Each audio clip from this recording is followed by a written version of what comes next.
இறை வார்த்தை லூக்கா நற்செய்தி பிரிவு 2 இறை சொற்றொடர்கள் 16 முதல் 21 முடிய. இடையர்கள் பெத்லகேமுக்கு விரைந்து சென்று மரியாவையும் யோசேப்பையும் தீவனத் தொட்டியில் கடத்தியிருந்த குழந்தையையும் கண்டார்கள். பின்பு அந்த குழந்தையை பற்றி தங்களுக்கு சொல்லப்பட்ட செய்தியை தெரிவித்தார்கள். அதை கேட்ட யாவரும் இடையர்கள் தங்களுக்கு சொன்னவற்றை குறித்து வியப்படைந்தனர். ஆனால் மரியா இந்நிகழ்ச்சிகளையெல்லாம் தம் உள்ளத்தில் இருத்தி சிந்தித்துக் கொண்டிருந்தார். இடையர்கள் தாங்கள் கேட்டவை கண்டவை அனைத்தையும் குறித்து கடவுளை போற்றி புகழ்ந்து பாடிக்கொண்டே திரும்பி சென்றார்கள். அவர்களுக்கு சொல்லப்பட்டவாறு எல்லாம் நிகழ்ந்திருந்தது. குழந்தைக்கு விருத்த சேதனம் செய்ய வேண்டிய 8ஆம் நாள் வந்தது.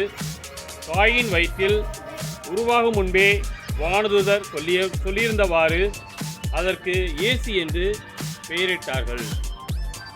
கிறிஸ்துவின் நற்செய்தி.